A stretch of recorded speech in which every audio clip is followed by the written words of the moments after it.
a iniciar, no sé si terminemos hoy, una serie de enseñanzas. Continuamos con la doctrina o la declaración de fe que tiene que ver con las doctrinas o las doctrinas básicas de la fe cristiana, lo que nosotros creemos como iglesia cristiana, como creyentes. Y en el día de hoy vamos a mirar lo que es el término la santificación. Para los que copian, espero que sean la mayoría, la santificación.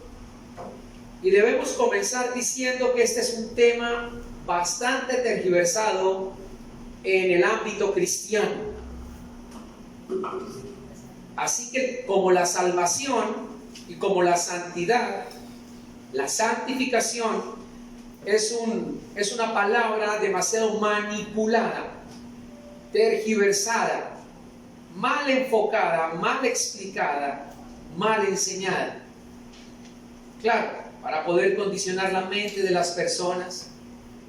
Algunos ingenuamente predican de este término como algo que se pudiera hacer para alcanzar a alguien o algo. Y resulta que estudiando a profundidad, porque la Biblia hay que estudiarla con seriedad. La Biblia no es un libro de recetas que uno puede aprenderse una fórmula para aplicarla. No es un libro de recetas. Las doctrinas bíblicas no son recetas ni mantras para las cuales usted puede utilizarlo en cualquier problema que tenga. No es eso. La Biblia es muy seria, es de estudio profundo. La palabra de Dios, tanto el Antiguo como el Nuevo Testamento, no fueron escritos en el español. Por tal motivo, su significado profundo hay que entenderlo desde la raíz, desde el fundamento en el cual se escribieron estos libros, y poder entender qué decía el Espíritu Santo a través de la lengua de los escritores. Así que estudiar la Biblia requiere seriedad.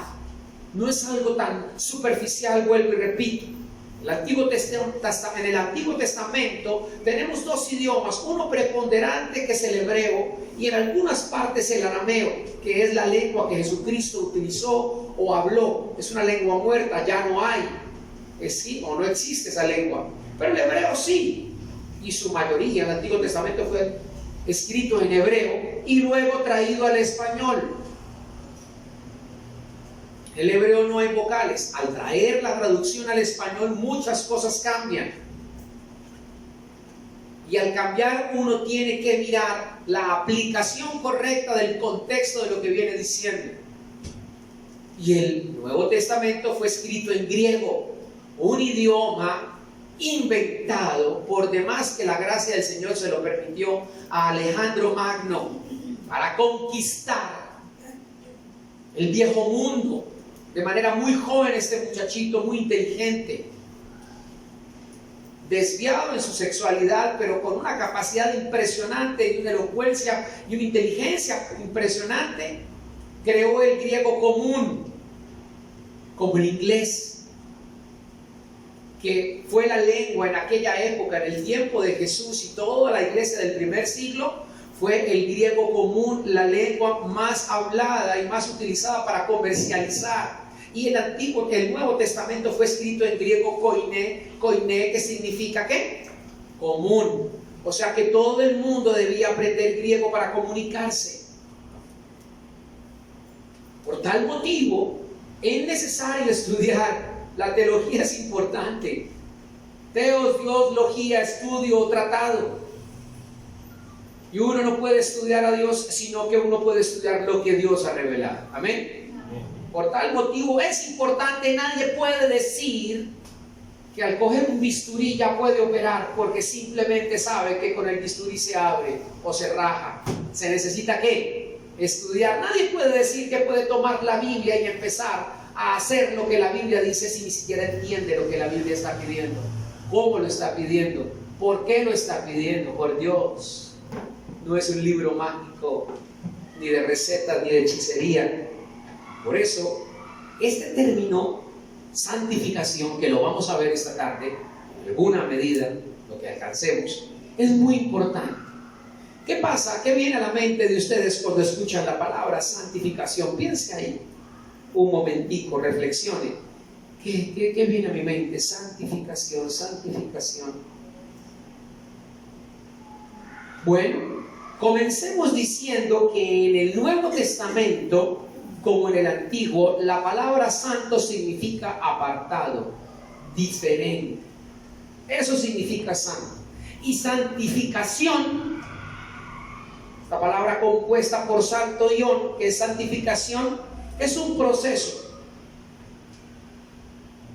La santificación es un proceso y se da en 3 estadios o en 3 fases.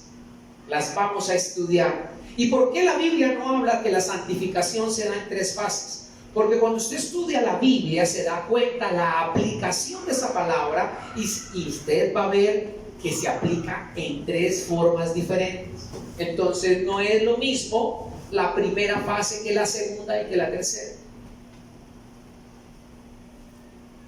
Porque hay pasajes que arrojan luz en el comportamiento de la primera santificación, en el del segundo y en el de la tercera fase. En la primera fase la vamos a llamar la santificación simultánea. La santificación simultánea, en donde el autor de esa santificación es Dios mismo. Y es simultánea porque es un acto que ocurre, valga la redundancia, en el mismo momento de la conversión del creyente. Se llama santificación simultánea porque es un acto simultáneo en el mismo momento que la persona cree y se convierte. Se da la santificación número 1. Dios nos declara santificados por haber creído en Jesucristo. Escuche muy bien. Nadie en el planeta puede ir a Dios en oración y que Dios le responda a ese parroquiano o ser humano si primero no es santificado en esta primera instancia. ¿Por qué se dice así? Porque en el Antiguo Testamento, para poder hablar con Dios era necesario estar perfectamente limpio de todo pecado.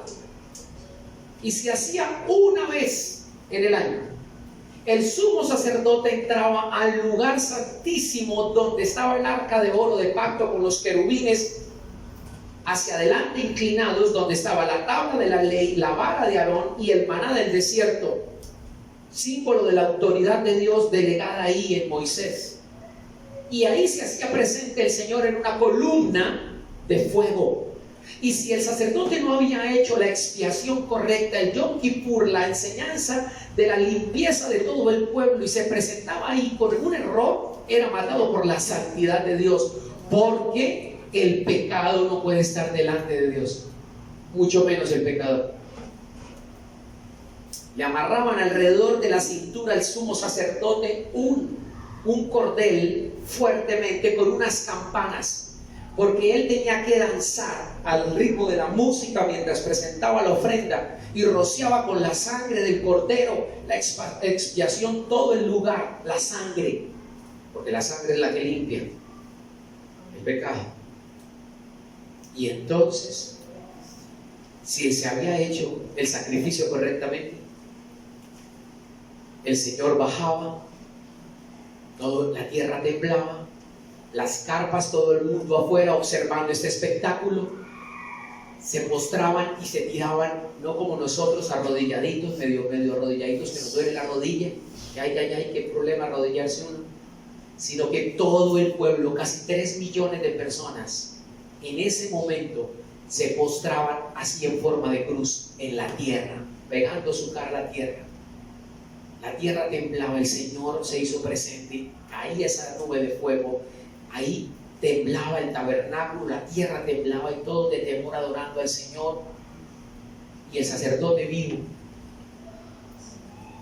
bailando y danzando, porque el Señor había aceptado el sacrificio, estaba sin pecado, limpio, hicieron bien el sacrificio, y por ese acto del sacerdote haber hecho bien el sacrificio, todo el pueblo recibía el favor de Dios. Entonces todo el pueblo alababa al Señor postrado, como nosotros nos postramos en la casa, en el piso, ¿cierto? Así. limpiamos la lengua con el piso. Entonces estaba santificado el sumo sacerdote y el pueblo estaba santificado por esa expiación. En el Nuevo Testamento, nadie puede presentarse delante del trono de Dios en oración si no ha sido santificado. Y para ser santificado en este primer proceso, tiene que haber creído en Jesucristo como Señor y Salvador, haberse arrepentido y haber creído que la sangre de Jesús le limpia su pecado original y le limpia sus pecados. Entonces tienes acceso al trono de la gracia, entras en el paquete de la gracia, y eso se llama en la Biblia santificación simultánea a la conversión.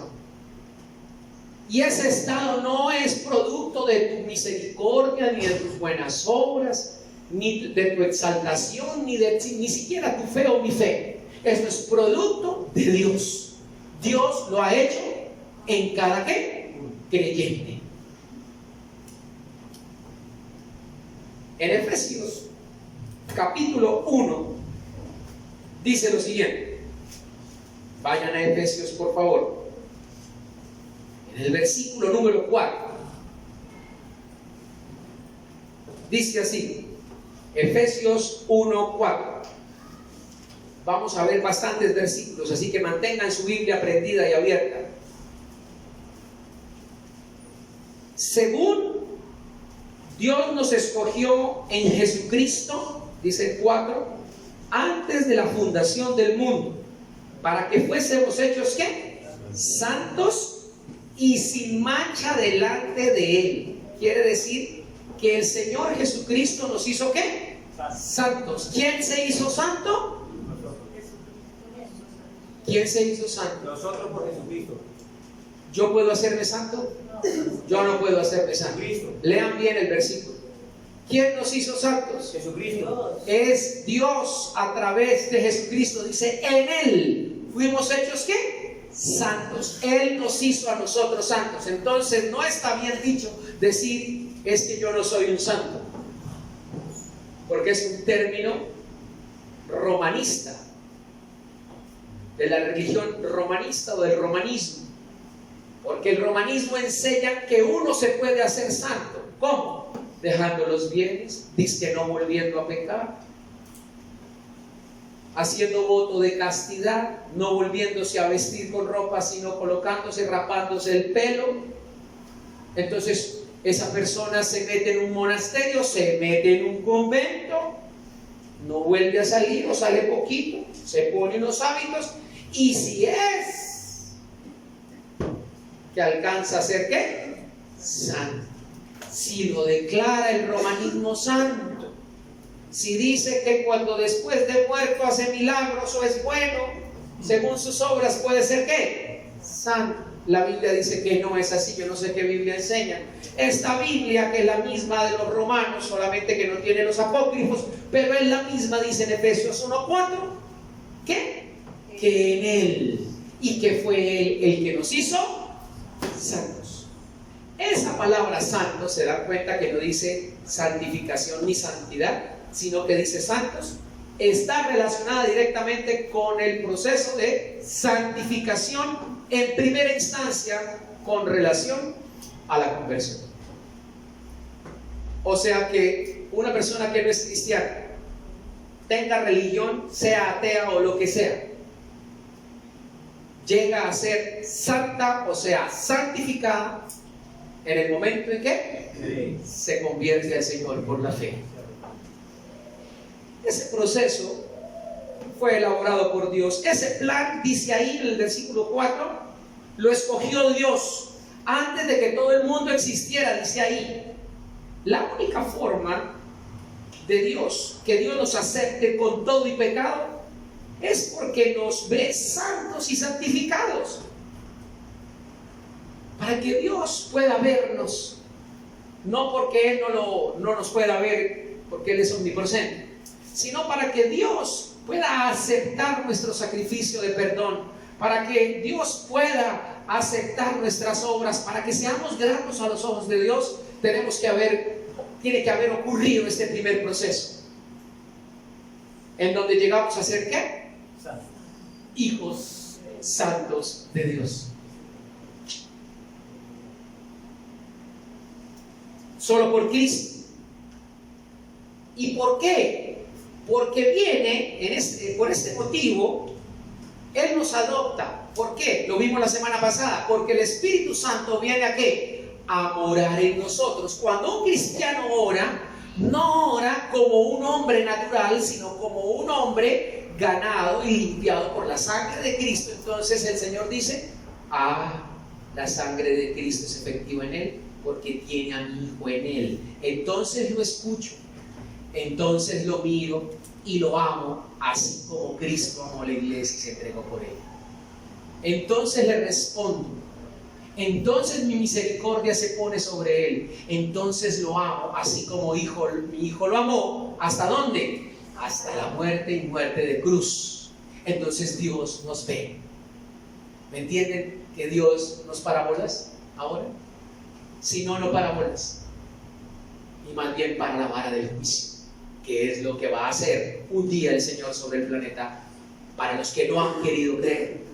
Por eso, cuando el Santo de Israel está en nosotros, que es Jesucristo, por el Espíritu Santo que nos fue dado el día que creímos, Efesios 1, 17 y 18, fuimos sellados.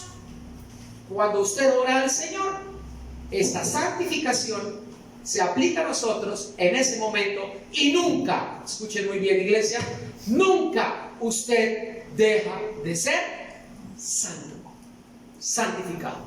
Nunca, porque no ocurrió por algo que usted hiciera o dejara de hacer, sino por lo que Cristo hizo por ti. Amén. Por eso nos trata como hijos, nos perdona, nos escucha, porque Él fue el que nos santificó. En Hebreos capítulo 13, miren ustedes, en Hebreos 13, en el versículo 12, dice, Hebreos 13, 12,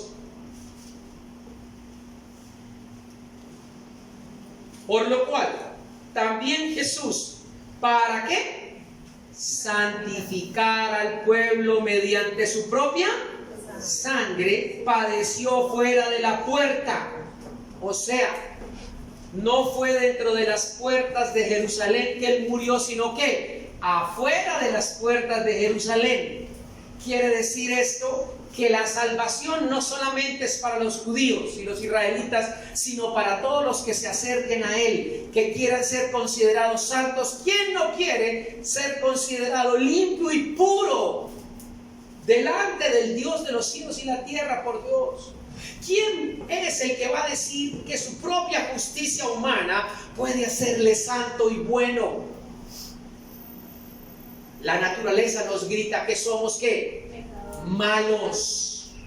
Somos malos por naturaleza, destructores. Acaba naturalezas, acaba el planeta.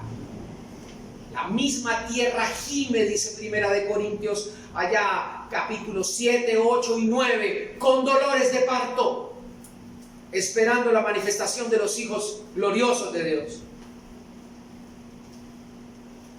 El hombre es el que está destruyendo el planeta, día tras día, minuto a minuto, segundo a segundo, se extingue la vida en el planeta. Por eso dice la Biblia que Jesús es el que nos santifica, el que nos apartó para que Dios nos escuche, el que acepta el sacrificio del arrepentimiento para los que han ido a la cruz. Él es el que nos cambia y nos transforma. Él es el que abrió la puerta para que usted y yo seamos como Él.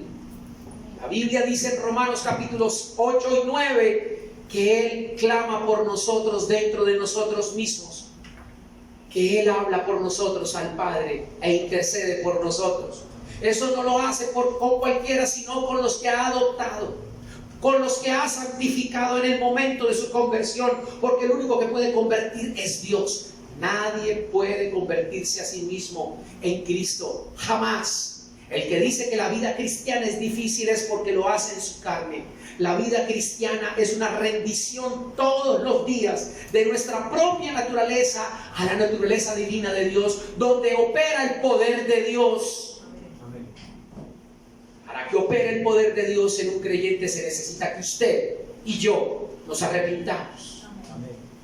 Si no, no se va a manifestar el poder de Dios, no porque no sea poderoso, sino porque como caballero que es Dios, no es atrevido y va a pedir que usted, exigir que usted, demandar de usted que reconozca su y mi naturaleza caída. Entonces Él te hace santo, no por tu naturaleza caída, sino por la naturaleza perfecta del Cristo que murió y resucitó y que ahora vive en ti. Si no vive en ti, estás bajo la ira de Dios, dice Juan capítulo 3.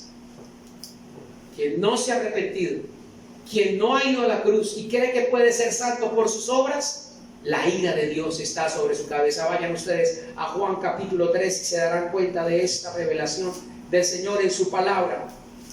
En Juan capítulo 3, en el versículo número 36, dice lo siguiente. Juan 3:36. El que cree en el Hijo de Dios tiene la vida eterna, pero el que rehúsa creer en el Hijo de Dios no verá la vida, sino que la ira de Dios está sobre él. Sencillo. El Señor es claro, no se anda con medias tintas, no anda buscando quién juegue a ser Dios o religioso. Quien no se ha convertido al Señor, la ira de Dios está sobre él. Solo se aplica la misericordia para aquellos que han puesto al servicio su corazón y han reconocido que son pecadores. Entonces los hace santos. Qué bendición tan grande poder usted, cochinito, revolcadito en todos sus pecados y pensamientos, poder llegar esta noche y decir: Señor, muchas gracias por tu santificación que me permite hablarte y tú me escuchas, pedirte y tú me respondes, saber que todo equivocado y todo untado de lodo tú me limpias, saber que mis obras, las que yo hago, buenas, mis esfuerzos humanos, no dan la talla para mi santificación, sino que eres tú el que me ayuda a hacer esas obras. En segunda de Tesalonicenses, en el capítulo 13, segunda de Tesalonicenses 13, en el capítulo 13, segunda de Tesalonicenses capítulo 2, versículo 3, dice así: ¿cuál es la actitud de alguien que sabe que es santo por Dios, no por él? Pero nosotros debemos dar siempre ¿qué? Gracias a Dios. Segunda de Tesalonicenses capítulo 2, versículo 13. ¿Encontramos? Ahí está, seguro que si está la Biblia, ahí está. Eso, muy bien. Nosotros debemos dar ¿qué? Siempre gracias a Dios respecto a vosotros, hermanos amados. ¿Está hablándole a quién? ¿A cristianos o no a cristianos? Dice hermanos. Esos no son hijos de la misma mamá. No, son hijos del mismo Padre. Amén. Amén. Hermanos amados, ¿por quién? Por el Señor. De que Dios os haya escogido desde el principio, ¿para qué? Salvación. Para salvación, ¿mediante qué? La santidad. La santificación. ¿Por quién? Por el Espíritu. El Espíritu que vino a morar en nosotros nos hizo la ¿qué? Santificación. Ah, qué cosa tan hermosa. Fue el Señor. Este proceso de ser santos es obra de Dios. Santos amados de Dios.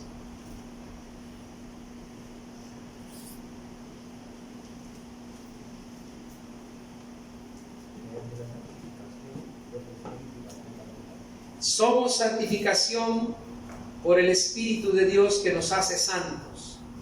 Como producto terminado, somos santos. Porque el Espíritu ahora habita en nosotros. Y creemos, sigue diciendo ahí, por el Espíritu y la fe en la verdad. Amén. ¿Cómo así? recibimos el Espíritu Santo y creemos en la palabra de Dios, que es la verdad. Todo santo cree en la palabra de Dios y cree que esta es la verdad absoluta. Amén. Amén. Por eso aquellos que quieren hacerse santos, es una regla sencilla matemática, directamente proporcional. Aquellos que quieren hacerse santos por sus obras, no creen a la palabra de Dios. ¿Sí o no? Amén. Desvirtúan la palabra de Dios y la vuelven simple y meramente humana. Y ustedes los ven en el romanismo. La palabra de Dios no es importante para ellos. Entonces hay que sacar libritos, catequismos y cosas, trataditos y cositas, para que el hombre haga y cumpla 3, 4 cosas de hombres para poderse unir a una religión. Pero la palabra de Dios dice que no es así, que la santificación la produce el Señor el día que tú y yo creímos.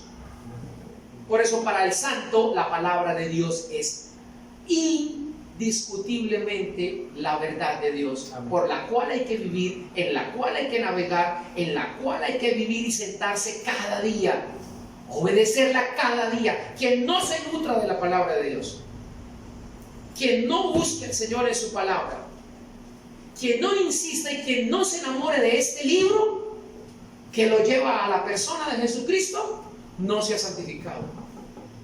No.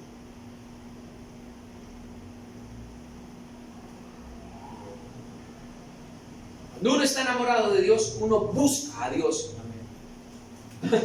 No busca al pastor. Cuando uno se ha santificado en esta primera parte del proceso, uno no busca que le digan, uno busca que Dios le hable. Cuando uno se ha santificado, cuando se ha convertido, uno busca cada día más parecerse a quien lo convirtió. Amén. Cuando uno ha sido iluminado por el Señor y la palabra de Dios se nos ha revelado, uno busca acercarse más a la luz, para alumbrar más con la luz de Dios que con nuestra propia luz. Amén. Eso dijo Juan el Bautista: es necesario que yo mengüe y que Él crezca. Amén. No puedo crecer yo a la estatura de Jesús si soy yo o me creo yo superior a Jesucristo. Amén. En una iglesia que se predica solamente del pastor, de su don, o se busca esta iglesia simplemente por el talento del pastor o por el milagro que se puede hacer, no se han convertido el Señor, ni el que predica eso, ni los que van a Él. Amén. Porque no están enamorados del Señor, sino de lo que el Señor ha hecho en alguien. Las iglesias están llenas de personas que buscan la dádiva de Dios sin acercarse al Señor de la dádiva. Amén. Qué triste es eso. Borregos, ciegos, guías desiertos. No le quieren dar la gloria a Dios, quiere que todo recaiga sobre el peso del hombro humano, lo que yo hago, lo que yo digo, lo que yo siento. Y la palabra más común en la santificación es: hoy me siento libre de pecado. ¿Quién dijo que uno se siente libre de pecado? Uno cree que Dios le ha perdonado. El diablo te va a atacar para hacerte sentir cochino cuando Dios ya te ha perdonado. ¿Quién dijo que el perdón se manifestaba de alguna manera emocional o mentalmente? Si la palabra de Dios limpia, entonces la fe es por el oír y el oír por la palabra de Dios. Romanos 10. Amén. Por tal motivo, usted tiene que creerle a Dios y a no lo que usted siente.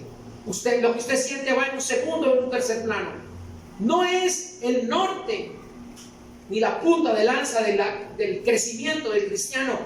La santificación no se siente, es una verdad y la tienes que creer. ¿Te cuesta mucho creer? ¿Sabes que sí?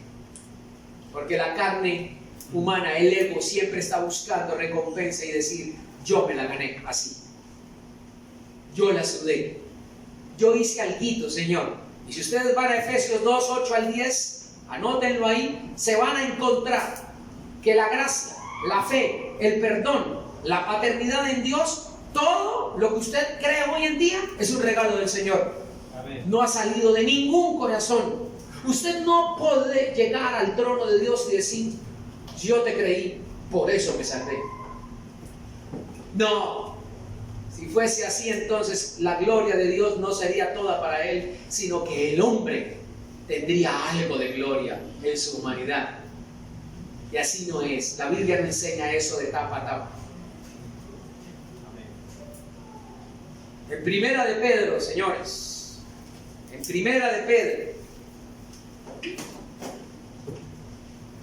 el capítulo 1,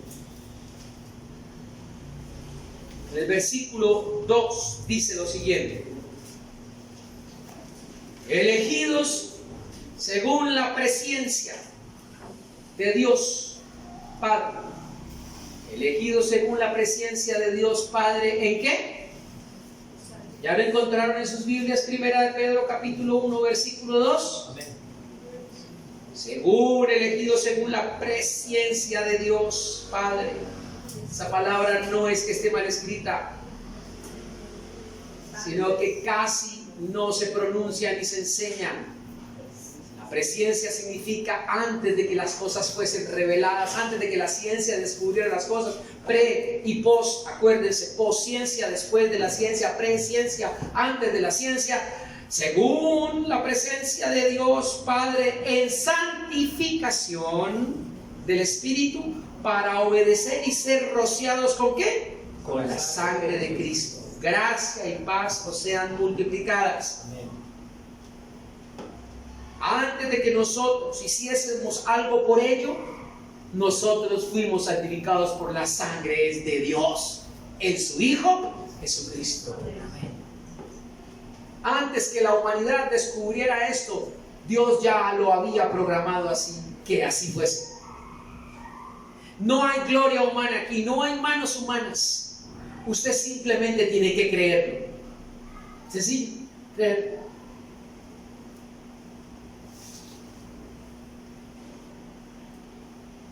Ahora la pregunta para cerrar esta primera parte, que nos llevó 30 minutos, es: ¿usted está en la presencia de Dios? ¿Cristo está en usted? ¿Usted es un santo de Dios? ¿Un amado del Señor? Ustedes y yo somos así. ¿Usted le ha creído a Dios? Sí, sería bueno que se preguntaran esto. Pastor, ¿cómo hago yo para descubrir si soy un santo de Dios? Y quiero que cuando yo pronuncie la palabra santo no venga a su memoria algo que usted tiene que hacer. Pero es que yo peco, porque si no, ha perdido 30 minutos de la enseñanza del día de hoy. Si usted sigue pensando eso, no ha entendido. Y yo le voy a pedir que le pida perdón a Dios y que diga: Señor, muéstrame porque yo no entiendo lo que el pastor ha predicado. Si usted no es un santo hoy, entonces usted es un pecador que se tiene que arrepentir. Si usted viene a su memoria en este momento, yo le digo: usted es un santo de Dios, y viene a su corazón esa palabra de: pero yo me equivoco, usted no se ha arrepentido, usted sigue en sus delitos y pecados. Pero es que mañana tal vez, pero es que sigue anclado usted a una religión de obras, y eso no lo va a llevar a la santidad, a la santificación.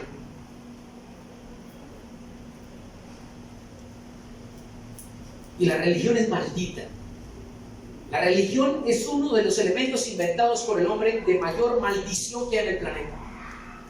Es lo peor que le puede pasar a un ser humano. Es mejor ser ateo que religioso. El ateo está limpio, aunque su tema siempre es Dios. Un Dios que no existe es el tema de los ateos. Absurdo también. Pero bueno, humanista, listo. Pero los religiosos que fabrican un Dios a su propia imagen y semejanza, que le indica un poder a cuanta cosa ven, cuanta cosa se quieren colgar, poner, untar, cuanta rito mágico, energético, y todo les sirve.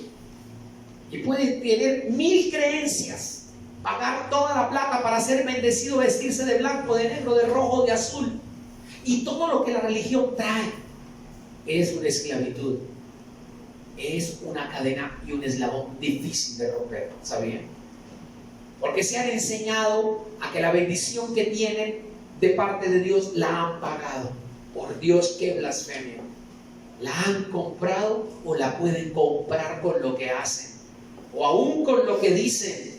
Con lo que decretan, confiesan o declaran. Qué atrevimiento a la gracia de Dios y al poder de Dios, que es el Señor Dios Todopoderoso, eterno y temible. No hemos entendido, iglesia, en este siglo lo que significa la gracia y el poder de Dios en la santificación del cristiano. Miles de iglesias llenas de personas haciendo cosas para poder atraer el favor de Dios. ¡Qué error tan grande! ¡Qué error tan grande creer que si me quito o me pongo una falda, que si me pongo un pantalón peco y Dios me condena! ¡Qué error tan grande! Seguir enseñando que el maquillaje, que las candongas son un ataque a la santidad de Dios y que me condeno si Dios me mata ahora con un labial. Que eso es religiosidad. Qué difícil es desprenderse de eso. Entonces se aíslan de sus familias, de la sociedad. Entonces no son luz, sino que son jueces para la sociedad. Y condenan y se sientan en el trono de Dios a señalar las iglesias disque libertinas. Y aunque todo tiene un límite y un equilibrio, el Espíritu nos enseña en nuestra debilidad y sabe hasta dónde podemos llegar, porque Pablo dice en Romanos: todo me es lícito, pero no todo edifica. Así de sencillo es. Todo me es lícito, porque él sabía quién le había salvado y le había santificado. Él sabía que un prepucio no lo hacía más hijo ni más espiritual, lo mismo que su cabello no lo hacía mejor a los demás. Por eso me parece el colmo que coloquen a los hijos señalativamente cuando se dejan crecer su cabello y les digan que eso no le agrada a Dios, que un hijo de Dios es con el cabello corto. Eso me parece lo peor que le pueden decir a un hijo. O que el cabello corto es un sinónimo de espiritualidad, estoy diciendo, ¿no? Otra cosa son las reglas de orden y de cultura, eso es diferente. Hoy todos nos cortamos así. Recuerdo que este corte que yo tengo era mal visto hace por ahí unos 10 o 15 años atrás. Y en mi época era el capul, acuérdense, y la mota. Y esa era la moda. Hoy es otra y las modas cambian. Pero la religión se pega a todas esas cosas, ¿sabían? Y señalan a los demás. Dicen: es un hijo de Dios, no se deja crecer el cabello así, por Dios. O no se lo corta así. Pastor, ¿hacerse un tatuaje es pecado? ¿Qué pecado con Pablo Olivares? Veas en el testimonio de Pablo Olivares. ¿Se lo han visto? Vayan a YouTube y miren y entren. Que pecado con Pablo Olivares, jamás podrá ser salvo. No le cabe un tatuaje más. Hijo de pastores, argentino. Crisis, testimonio. Ahora el pastor, van a decir los hermanos, avalan los tatuajes, pero ahora va a correr a hacerse un tatuaje. Yo aún no estoy diciendo eso. Estoy diciendo que la espiritualidad la miden por cosas externas. Eso le dijo Jesús a los escribas y fariseos. ¿Cómo les dijo? Sepulcros blanqueados. Se ven muy bonitos por fuera, pero por dentro están llenos de huesos hediondos y podridos. O sea, están muertos. Tienen una religión muy hermosa, muy vistosa. La iglesia es muy grande, muy bonita, pero por dentro son falsos. No se han convertido, no son diferentes, parecen diferentes. Se ven y huelen muy bien, pero por dentro están condenados, podridos. Así les dijo el Señor a los más espirituales, a los que se mofan del exterior. La santificación, hermanos, es un proceso de Dios, y en esta primera instancia es un producto terminado hecho por el Señor Jesucristo en la cruz. Por eso dice Colosenses capítulo 2 del 1 al 14: nadie os prive de vuestro culto racional, dando culto a las imágenes o a los ángeles, entremetiéndose en lo que su mente carnal hinchada lo han visto. Nadie os prive de luna nueva, días de reposo o cosas que se destruyen con el uso. Ciertamente tienen cierta reputación y culto racional al cuerpo, pero contra los apetitos de la carne nada pueden hacer. Si ustedes han muerto con Cristo, están escondidos en Cristo Jesús, entonces busquen las cosas de arriba, donde está Cristo sentado a la derecha del Padre. Pongan la mirada en las cosas de arriba y no en las de la tierra. Entonces cuando Cristo se manifieste, Cristo, vuestra gloria, se manifieste, entonces vosotros y yo seremos manifestados en gloria con Él. Qué bendición tan grande ser libres en Cristo. Si un hijo tuyo te dice que se va a hacer un tatuaje, dile ¿por qué? ¿Para qué? ¿Qué quieres con eso demostrar? ¿A quién se lo quieres mostrar?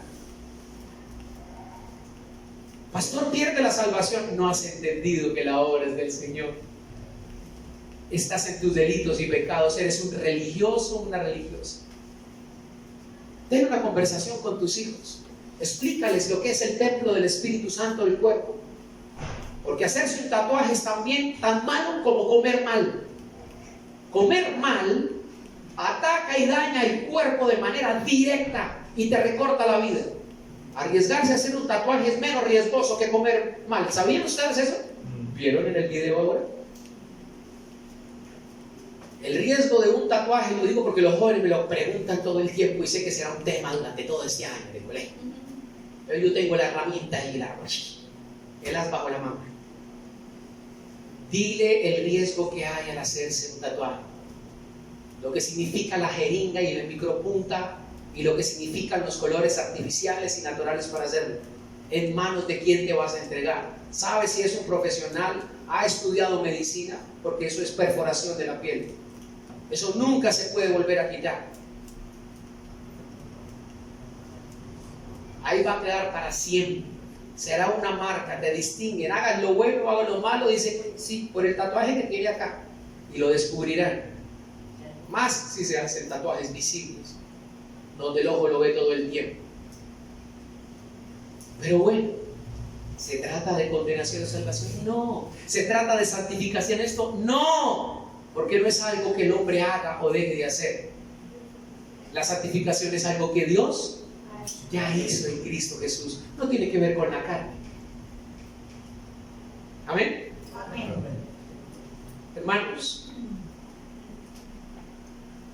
por eso esta primera parte de la explicación de la santificación es tan importante que usted la entienda hoy y la crea de parte del Señor. Para que no caigamos en el ridículo movimiento de dudar del amor de Dios. ¿Por qué es ridículo dudar del amor de Dios? Porque aunque los padres hagamos cosas a nuestros hijos y nuestros hijos nos odien por eso, en el fondo sabemos que no es odio, ¿saben?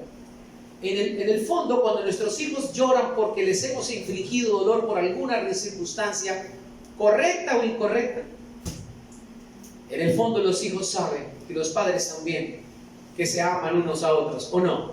En el fondo sabemos que los hijos saben que su papá y su mamá, ¿qué? Les ama. Así hagan cosas que les duelan, por ignorancia, por falta de conocimiento. Pero los hijos saben que uno les ama.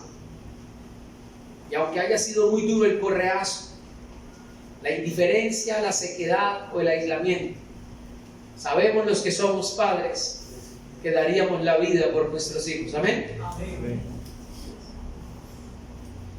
Entonces, ¿cuánto más vuestro Padre Celestial que está en los cielos hará contigo y conmigo, aún nosotros siendo ¿qué?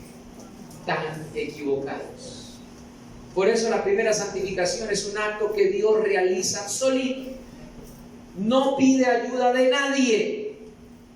Él es el autor y el consumador de esa primera santificación. Un acto simultáneo a la conversión. La santificación es un acto simultáneo a la conversión. Es la primera de todas que hemos visto en esta noche, hermano. Inclinemos nuestro rostro ahí donde está y vamos a orar.